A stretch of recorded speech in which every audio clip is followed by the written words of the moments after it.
Il est sur le point d'intervenir et avant de se présenter avec votre nom. Eh bien, vous y voilà, les gars. Bienvenue. Allez, on écoute Xavi. Victorio Calero en direct pour Real Madrid, télévision. Demain, le Real Madrid affronte un Deportivo Alavés qui fait une bonne saison. C'est une équipe solide à domicile, à Mendizorroza. Malgré les nombreuses absences qu'elle a, qu'attends-tu du Real Madrid demain? Bonsoir. Eh bien, évidemment, malgré les absences, nous voulons. On a suffisamment de force. On a une équipe suffisante. Et demain, il y aura sur le terrain 11 joueurs du Real Madrid. Pour tout donner, je suis sûr que la motivation et l'attitude seront là, ainsi que l'engagement pour gagner demain. Le match est important. Ça arrive juste avant la fin de la trêve. Il nous reste les 3 derniers matchs. Et demain, les 11 qui entreront donneront le meilleur. Salut, Javi Antonio. Je vais à Radio Nacional de Espagne. On a vu qu'il arrivait.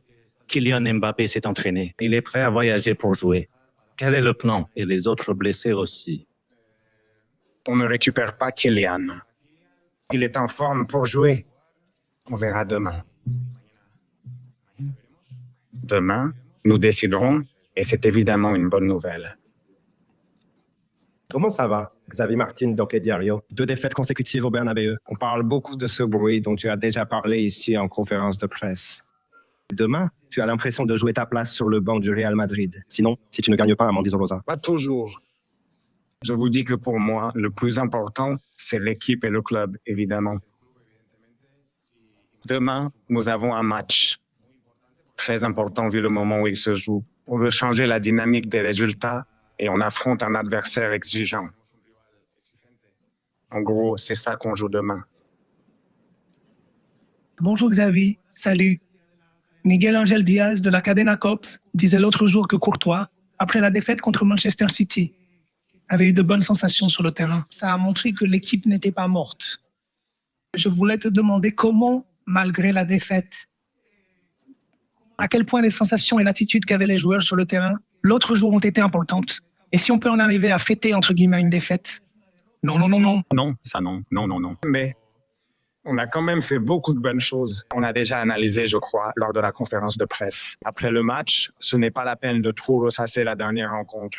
C'est passé, mais il y a des points positifs dont on va avoir besoin à l'avenir. L'avenir tout proche, c'est demain à Vitoria. Bonjour coach, ici Alberto Pereira, Onda Cero. Tu connaissais déjà la maison en tant que joueur.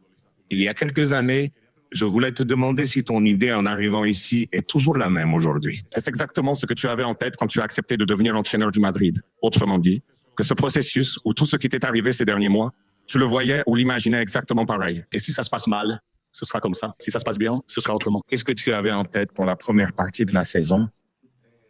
Ça fait des années que je suis dans le fou.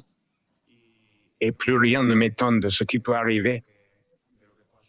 Ce ne sont pas des choses normales. Ce sont des choses qui se sont produites. Ce sont des choses qui vont sûrement se reproduire à l'avenir. Donc il faut les affronter avec la responsabilité de la fonction.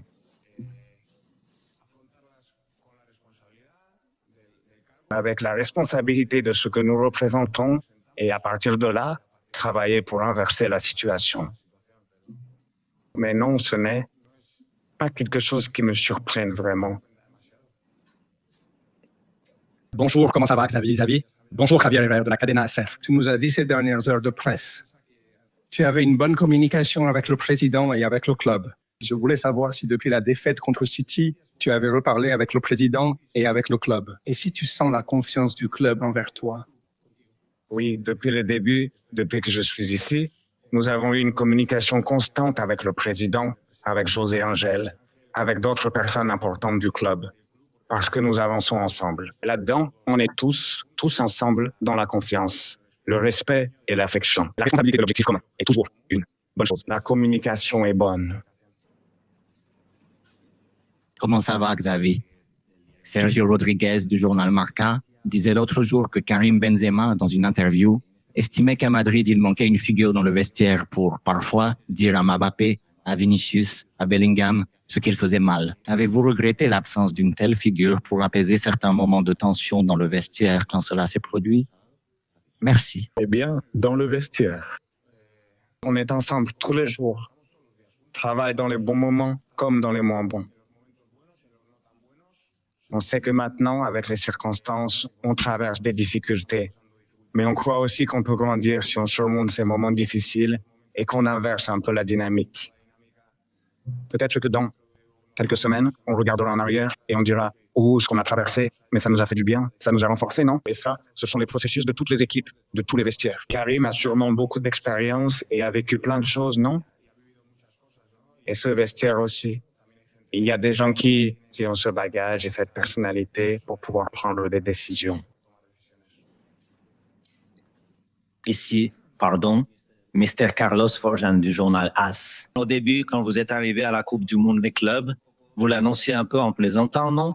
Le bulletin médical disait chaque jour qui était là et qui ne l'était pas. Quelques mois ont passé et je ne sais pas si il n'a pas autant d'expérience comme entraîneur. Mais s'était-il déjà retrouvé dans une situation où il regardait presque l'infirmerie, comme c'est le cas maintenant avec autant de joueurs, et surtout dans des situations où, disons, si c'était en fin de saison, les matchs se seraient accumulés. Mais là, on n'a même pas encore terminé cette année. Le nombre de blessés augmente chaque semaine. Bon, concernant pour City, il n'y a pas d'autre absence. Donc voilà le bulletin médical à jour. Oui, si tu veux, on récupère qui? Kylian. Mais on a 3 suspendus, donc ça fait aussi partie du jeu. Et oui, on n'a pas beaucoup de joueurs. On complète la convocation avec des joueurs du Castilla qui, toujours quand ils montent, ils apportent de la qualité à l'entraînement, ils vont bien, ils sont prêts au cas où on aurait besoin d'eux. Et pour demain, on part avec ceux qui sont en forme et ceux qui nous aident pour Vitória. Être ici. Tatiana Monto, Benita Sports Brésil. Lors du dernier match, tous les joueurs sont sortis pour montrer publiquement leur soutien envers vous. Pensez-vous que la relation en ce moment avec le vestiaire est bien meilleure qu'il y a quelques jours? J'ai toujours senti qu'on avait une bonne relation, une bonne connexion et qu'on s'était battu. Eh bien, on se bat toujours pour un objectif commun. C'est que les choses se passent le mieux possible. Et l'autre jour, après, quand le match s'est terminé, on n'a pas gagné, mais il n'y avait aucun reproche envers les joueurs. Et pour demain, il nous faut un autre comme ça. Cet objectif commun pour lequel nous sommes ici et demain, nous allons à Vitória avec ça. Comment ça va, Xavier? Miguel Angel Toribio, en direct sur Radio Marca. L'autre jour, à la fin du match, beaucoup de confrères de la presse anglaise et pas mal de commentateurs qui avaient été footballeurs à l'époque étaient un peu sidérés que votre poste soit remis en question. Je voulais vous demander si vous pensez que cette culture de projet en Première Ligue, cette patience qu'on a avec les entraîneurs en Angleterre, vous pensez qu'ici, il faudrait un peu cette vision? Non, mais je ne me permets jamais d'évaluer les interprétations d'autres personnes. Je ne sais pas ce que tu me dis, je ne les ai pas lues, alors je ne peux pas me permettre de les évaluer. Bon, eh bien alors, je ne les ai pas écoutées. Alors, eh bien, je vais devoir les écouter pour pouvoir les évaluer. Mais je n'aime pas trop me lancer dans l'interprétation de choses que d'autres disent. Les autres ont leur opinion. Et chacun est responsable de la sienne. Comme pour les 2 dernières questions, bonjour coach, ici Ignacio Miguel de Tennis Sport Mexique. En lien avec ce que disait le collègue, j'aimerais vous demander si vous pensez que dans le football actuel, il n'y a pas de patience envers les entraîneurs et les idées qu'ils défendent. Et dans votre cas particulier, pensez-vous qu'on ne fait pas preuve de patience à votre égard? Merci. Comme je l'ai déjà dit, ça fait pas mal d'années, pas tant à entraîner, mais oui, à côtoyer le football. Et dans le football espagnol, on a peut-être la mémoire courte, mais je ne sais combien d'entraîneurs ont déjà été limogés en Liga à ce stade. Polo Beach Calero. Bon, je ne sais pas s'il y en a eu d'autres ou si vous avez aussi une bonne mémoire, mais je suis sûr que si tu regardes les statistiques, par le passé, il y a eu bien plus de licenciements à ce stade. Donc, c'est très facile à dire, mais si on regarde le passé et les statistiques, je me trompe peut-être, mais ce n'est pas mon impression. Mon impression, c'est que le football est exigeant et qu'il y a même eu d'autres époques où il y avait plus de licenciements à ce stade. Dernière question. Salut, ici Adrien Food pour Aldesmark. Moi, je voulais... Là, je laisse le boulot à certains d'entre vous, car ces jours-ci, j'ai déjà pas mal de travail. Donc voilà. Non, je ne vais pas prendre le travail en plus. Comment ça va ici, Adrian? Pour l'aile Desmarques, je voulais te demander à propos d'Alvaro Arbeloa, du Castilla, un bon ami à toi. C'est l'un des noms dont on parle ces jours-ci comme possible futur entraîneur du Real Madrid. Je ne sais pas si toi, avec la bonne relation que vous avez, vous discutez de ce genre de choses. Et quel est ton avis à ce sujet? Merci. Avis par rapport à quoi? Par rapport à la relation que j'ai avec Alvaro, non. Sur le fait qu'il puisse devenir entraîneur du Real Madrid. Je pense qu'Alvaro pourra un jour être entraîneur du Real Madrid. Je pense qu'il fait les choses très bien. Mais ce dont tu m'as parlé, on n'en a pas discuté. On a surtout parlé des joueurs qui seront avec nous demain. De ça, nous n'avons absolument pas parlé. Merci beaucoup. La conférence de presse est terminée. Bon, eh bien voilà, Xabi Alonso. Je vais maintenant commenter certaines choses qu'il a dites. Tu as eu là un titre choc. Je vous lis sur le chat. Il y a du monde. C'est quoi ce bordel? Vous le détestez vraiment? Xavi? Moi non, mais en plus depuis le premier jour, hein. Je ne sais pas si l'un de vous qui écrivait maintenant, qui lui disait de se barrer ou de partir avec son pote Guardiola et tout, c'est vraiment depuis le premier jour. Mais oui. Putain, ça me surprend vraiment, mec. Un type qui, quand il était au Real Madrid, a été impeccable. C'était l'un des soldats de Mourinho. Moi ici, j'ai ma théorie. Je ne sais pas si c'est ce que certains d'entre vous vont mettre là dans le chat. Sinon, Miguel, non, ne dis pas ça parce que ce n'est pas comme ça. Mais moi, je pense que c'est depuis qu'il a commencé à mettre Vinicius sur le banc au début de beaucoup de matchs. Non, pas de beaucoup, de quelques matchs, et à le sortir avant d'autres joueurs. Et comme il y a beaucoup de fans de joueurs ces derniers temps, ben c'est plus des fans de joueurs que de l'équipe. Ne touche pas à Mivini ou à l'autre non plus. Donc voilà, et c'est pour ça que les gens... Parce que sinon, je n'arrive pas à comprendre parce que Xavi, ces derniers temps, j'ai un peu critiqué ce manque de personnalité que je pensais qu'il avait. En fait, il a enfin un moment où il gagne contre le fisc, et bien sûr, il a ses raisons qu'il a maintenant pour lesquelles il est un peu en conférence de presse. C'est un peu. Il se repose beaucoup sur des lieux communs et ses clichés et tout. Un jour, peut-être qu'on le saura. Mais bon, il y a aussi d'autres mauvaises décisions qu'il a prises concernant le sportif et certains joueurs. Les changements.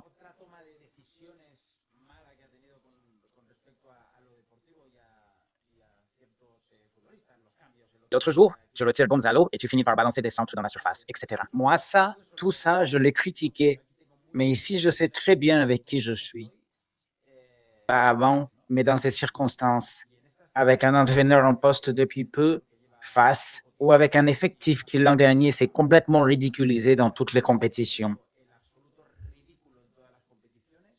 Eh bien, qu'est-ce que vous voulez que je vous dise? Je reste avec l'entraîneur parce que sinon ce serait admettre que le club est dysfonctionnel et que les joueurs ont plus de pouvoir que l'entraîneur. Et pourtant, certains disent qu'ils ne vont pas avoir ici de prise de tête personnelle avec quelqu'un, hein?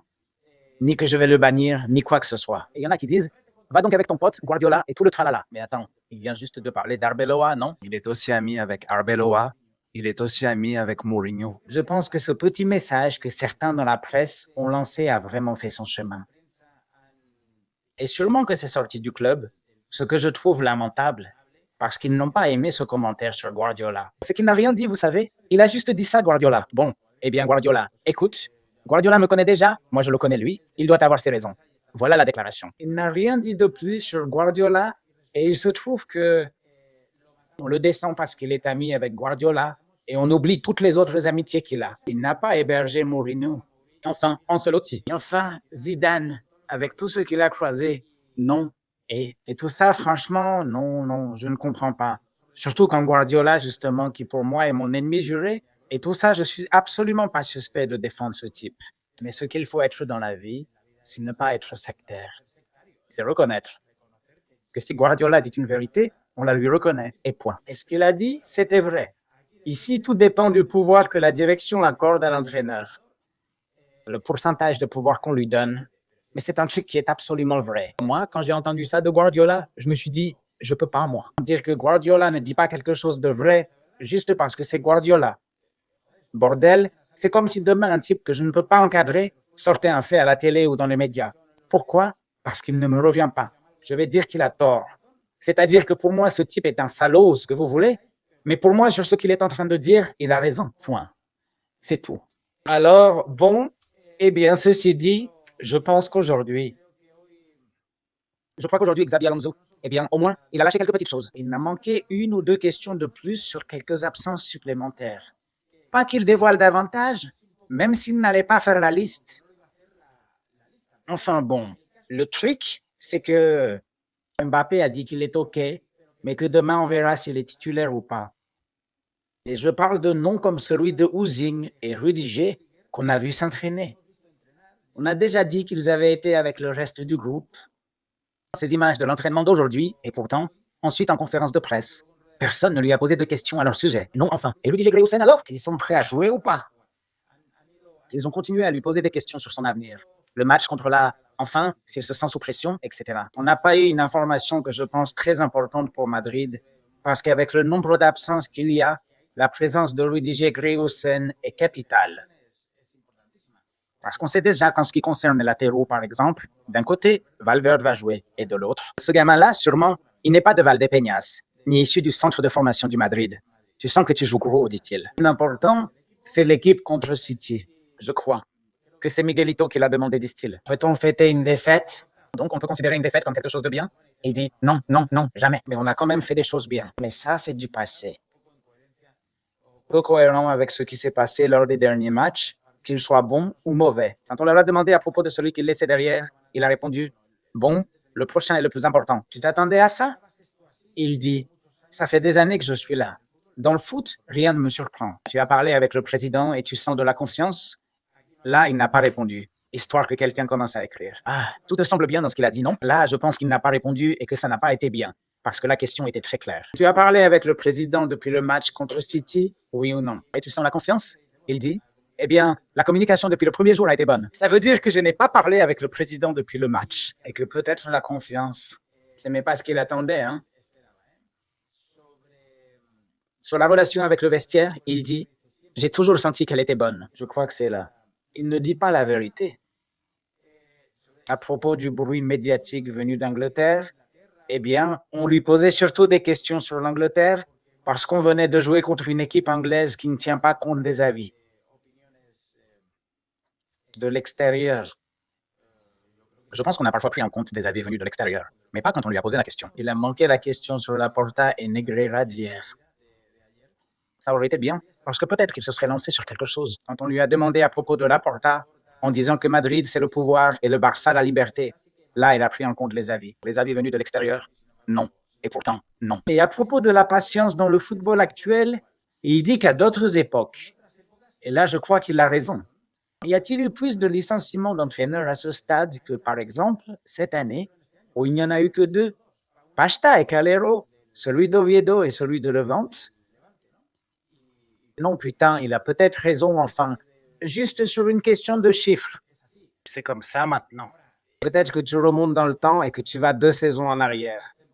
Il y avait plus de licenciements il y a 2 saisons à ce stade que dans les années 90, à l'époque où on virait les entraîneurs. Mais pas comme des punaises, non, rien de tout ça.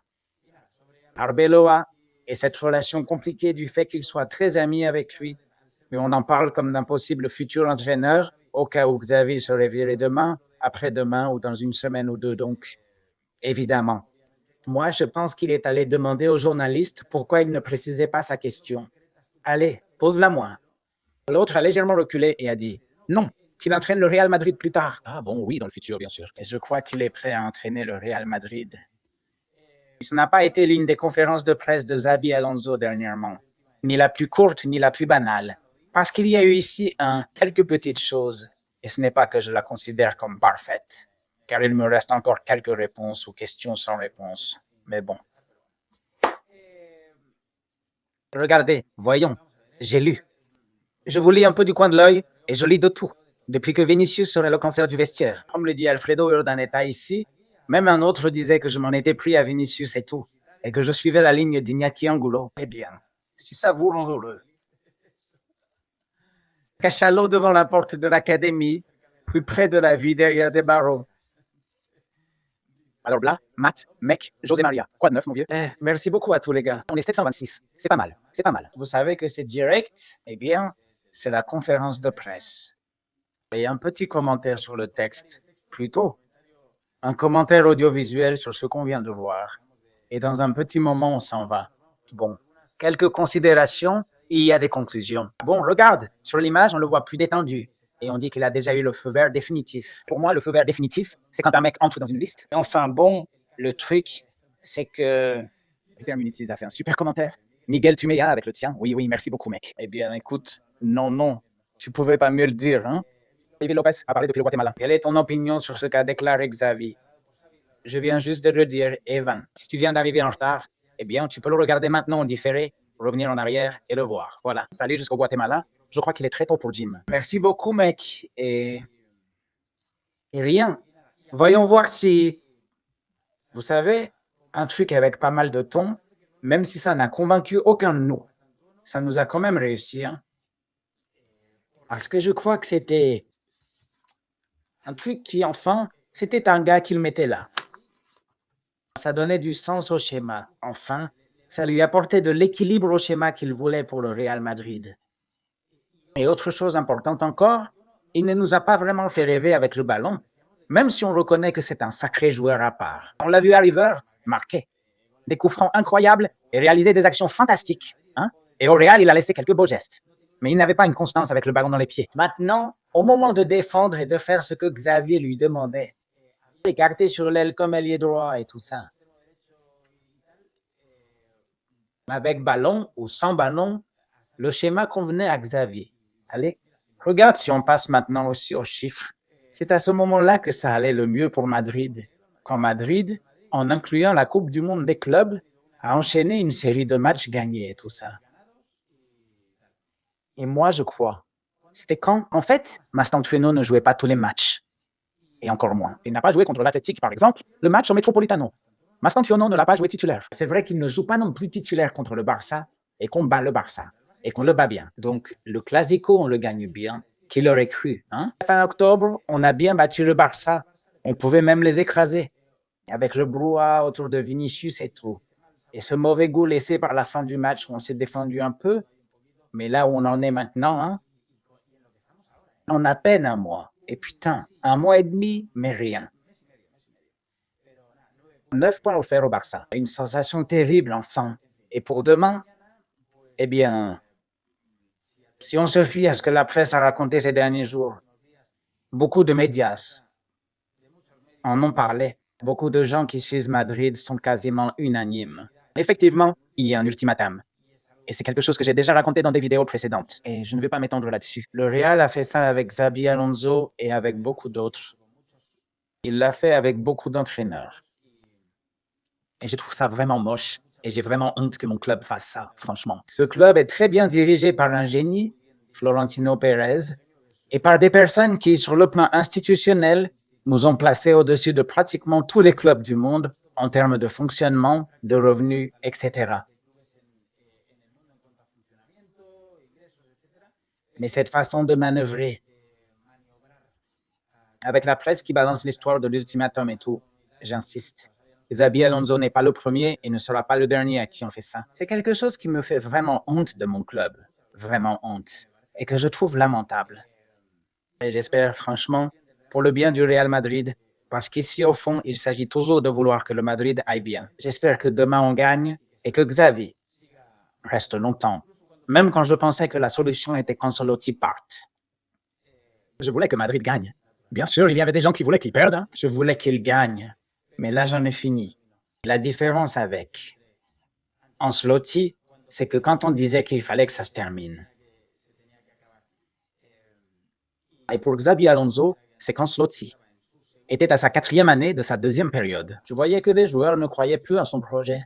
Et dans le cas de Xabi Alonso, même si tu vois que les joueurs ne croient pas vraiment à son projet, il n'en est qu'au 6e mois de sa première saison comme entraîneur. Et à part ça, tu recrutes qui maintenant? Comme si on était au niveau Cloud 20. Si Klopp laisse tomber Red Bull et tout, ce serait nickel. Il va tout lâcher pour venir ici? Oui, pour venir dans une équipe avec notre problème. Ne te vexe pas, Arbeloa, mais c'est toujours pareil. Peut-être qu'en conférence de presse, on s'amusera un peu plus. Mais mec, qu'est-ce que tu veux que je te dise? Salut à tous ceux qui sont en train de saluer. Mettez un like s'il vous plaît sur la vidéo, ça aide beaucoup la chaîne. Et plus de 700, et on est en direct depuis 25 minutes. Daniel demande pourquoi Xavi a été écarté autant ou pas, alors qu'il jouait tout le temps et qu'il était l'un des meilleurs devant. On va voir, c'est à cause de la blessure. C'est vrai que dans les matchs plus importants, il n'a pas vraiment fini par lui faire confiance. Contre l'Athletic, il était remplaçant, si je ne me trompe pas. Et je crois qu'il est entré dans les dernières minutes contre l'Athletic. En plus, il a eu cette histoire avec Simeon sur le bord du terrain et tout. Et celle contre le Barça. Il ne voulait pas non plus dire qu'il voulait renforcer un peu plus à cet endroit. Le milieu de terrain n'a pas totalement confiance en lui. C'est vrai que sur les autres matchs, ça se passait vraiment bien avec lui. Je crois qu'il l'a écarté. Je ne vais pas rentrer là-dedans parce que je ne sais pas. Dans ce qu'a raconté Iñaki, qu'il a dit enfin pas tant que ça, qu'il s'est pris la tête avec Xavi et tout. Et que Xavi, peut-être, par autorité, l'a écarté. C'est pour ça que je pense qu'il n'a pas totalement confiance en lui pour les gros matchs. Parce que c'est un gamin de 18 ans, et aussi à cause de sa blessure au pubis. Peut-être qu'il joue demain, hein. Peut-être que demain, il joue pour revenir à quelque chose qui lui avait porté ses fruits à l'époque. Les gars, 1 million de merci, hein. Merci à tous, même à ceux qui ne m'aiment pas. Ici, dans le chat, j'en ai vu plusieurs. Mais bon, j'ai ma philosophie de vie. Je vais essayer de sourire à tout pour ne pas me faire du mauvais sang. On se voit au prochain. Merci d'être là, les gars. Salut. Salut.